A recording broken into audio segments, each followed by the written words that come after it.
Setelah formasi yang pertama diisi oleh Rahmat, maka di sini masih ada dua peserta yang ikut optimalisasi formasi. Nah, di sini berdasarkan data nilai perolehan, untuk Siti mendapatkan nilai tuh 579 dan juga Anang mendapatkan nilai 607.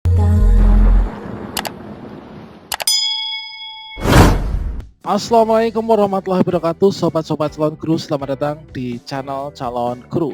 Sobat semuanya, pada video ini kita akan membahas terkait tentang optimalisasi formasi P3K tahap 3.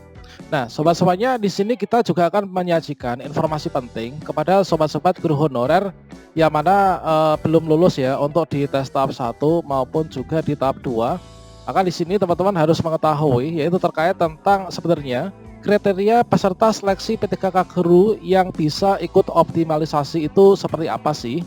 Apakah kita ini termasuk masuk dalam kategori ini dengan perolehan nilai yang saya dapatkan?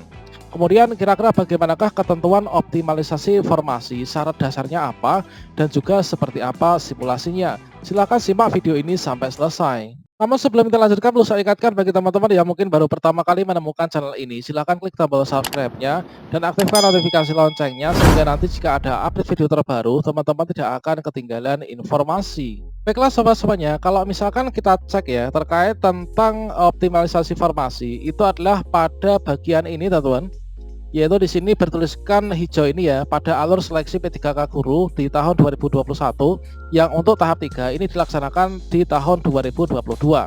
Nah, jadi di sini kalau misalkan kita menurut alurnya, di sini dilaksanakan ujian seleksi tahap 3, kemudian nanti pengolahan nilai, bagi yang lulus nanti ikut pasca sanggah, kemudian nanti pengusulan NIP. Kemudian untuk yang belum lulus ini nanti langsung ikut optimalisasi formasi teman-teman. Nah, kemudian nanti dalam pengumuman kemudian masa sanggah dan pasca sanggah, baik itu yang lolos optimalisasi formasi maupun yang lolos P3K tahap 3, maka nanti langsung ikut pengusulan nomor induk P3K. Nah, di sini terkait tentang optimalisasi formasi itu kira-kira seperti apa teman-teman? Ayo kita cek sekarang. Baiklah sobat semuanya. Nah, di sini untuk ketentuan optimalisasi formasi di tahap 3, di sini menurut pasal 7 di Permen Pan RB nomor 28 tahun 2021, dalam hal kebutuhan P3K belum terpenuhi ya setelah tes P3K tahap 3, maka kebutuhan P3K itu akan diisi oleh pelamar yang tidak lulus seleksi pada kompetensi 3. Jadi sangat jelas teman-teman. Di sini kalau misalkan kita lihat pada ayat 7, di sini salah satu syarat mutlak bagi teman-teman yang bisa ikut optimalisasi formasi ini adalah harus ikut seleksi di tahap 3 ya. Jadi nanti pada saat pemilihan formasi tahap 3 sesuai jadwal yang nanti akan dirilis di Kemdikbud, teman-teman yang nggak lolos di tahap 2 nanti bisa memilih formasi di tahap 3. Jadi syarat mutlak untuk teman-teman itu ikut optimalisasi formasi itulah harus ikut seleksi kompetensi ketiga teman-teman.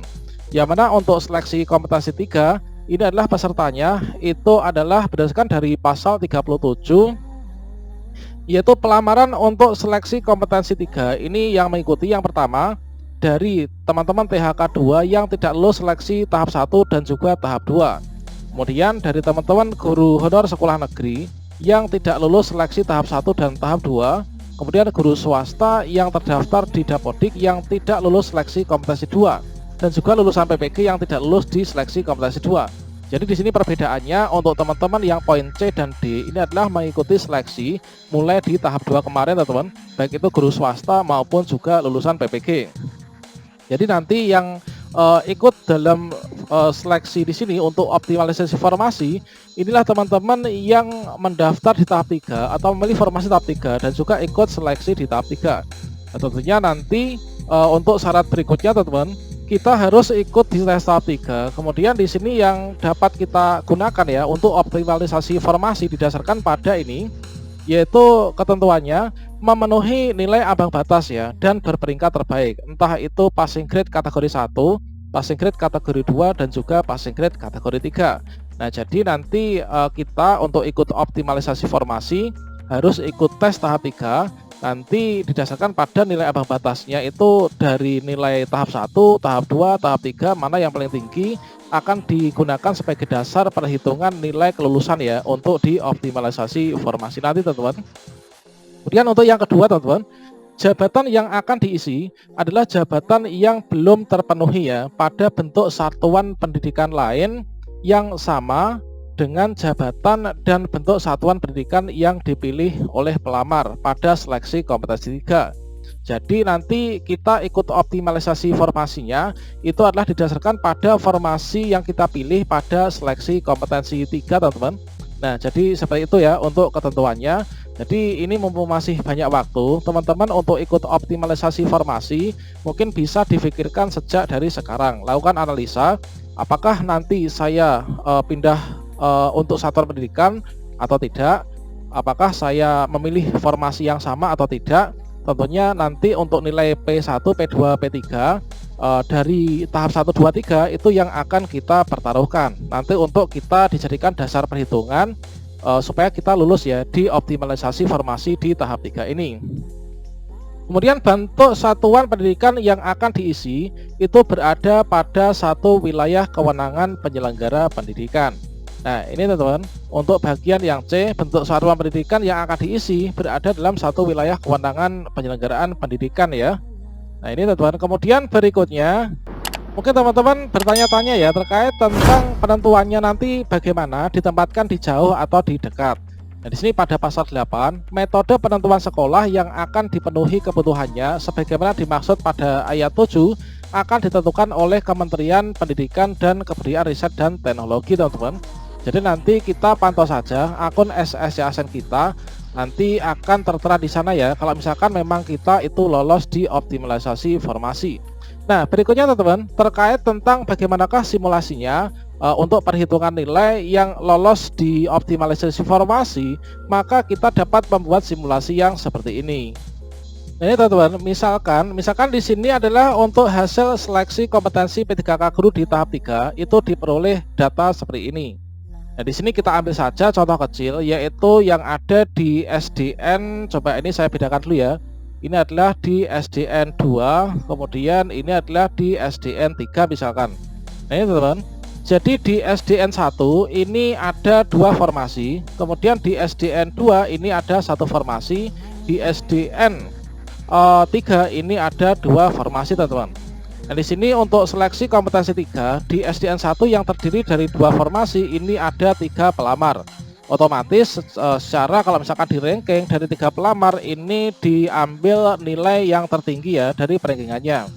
Di otomatis di sini untuk 2 formasi di SDN 1 di sini nilai tertinggi adalah 724 yaitu atas nama Betty dan Bambang, ini adalah yang lolos ya di seleksi P3K Guru tahap 3. Kemudian untuk Siti, nah untuk Siti ini menunggu optimalisasi formasi teman-teman. Kemudian sementara itu di SDN 2 di sini ada 1 formasi. Yang di sini pendaftarnya ada 3 orang juga yaitu Sukma, kemudian Rahmat dan juga Anang teman-teman. Nah di sini dari perolehan nilai mereka ini adalah nilai tertinggi diperoleh oleh Sukma karena dia memiliki serdik misalkan. Nah di sini mendapatkan nilai 715. Nah di sini dia masuk dalam kategori P1 dan L. Nah dia Sukma ini lulus ya mengisi formasi pada SDN 2 ini. Nah sementara itu untuk Rahmat dan Anang dia ini sudah masuk dalam kategori passing grade teman-teman, yaitu passing grade kategori 1. Dan asal kita tahu yang nanti bisa ikut optimalisasi formasi itu bukan hanya P1 saja ya, termasuk P2, P3 juga bisa ikut. Namun nanti didasarkan untuk perhitungannya itu perankingannya itu diurutkan dari P1 dulu. Kalau P1 nggak ada, P2, kalau nggak ada baru P3. Nah di sini karena Rahmat dan Anang ini tidak lulus ya dikarenakan kalah perankingan, maka dia menunggu optimalisasi formasi.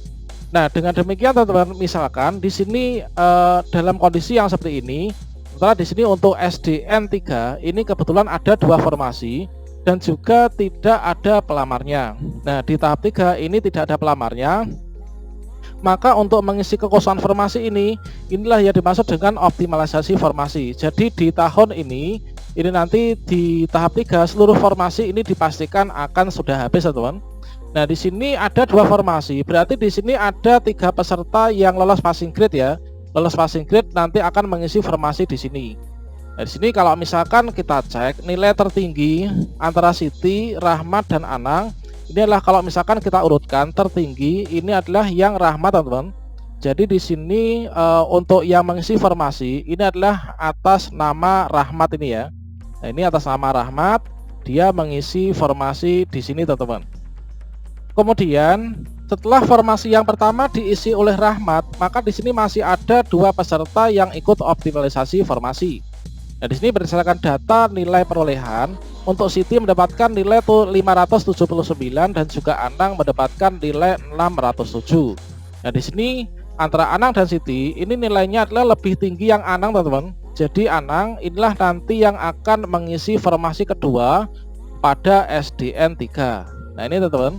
Jadi Anang ini akan mengisi di sini. Dan di sini untuk Siti, karena meskipun dia itu P1, maka dia tidak bisa lulus ya, dikarenakan kalah perenggingan pada optimalisasi formasi. Nah, demikian sobat semuanya terkait tentang simulasi optimalisasi formasi. Tentunya di sini mumpung masih banyak waktu, teman-teman bisa melakukan analisa. Kemudian misalkan nanti saya memilih formasi di mana, kira-kira pesaingnya itu berat apa tidak. Dan juga yang paling penting teman-teman, mumpung masih banyak waktu, untuk jadwal tahap 3 juga belum muncul. Ini kita bisa mengawali dengan kegiatan-kegiatan belajar ya. Jadi kita belajar lebih serius supaya nanti di sini kita bisa lulus ya, entah itu di tahap 3 maupun juga di optimalisasi formasi.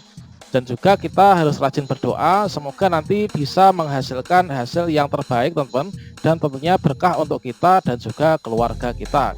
Demikian sobat semuanya terkait tentang sedikit pencerahan terkait tentang simulasi optimalisasi formasi. Tentunya marilah kita manfaatkan informasi ini untuk mempersiapkan diri mulai dari sekarang.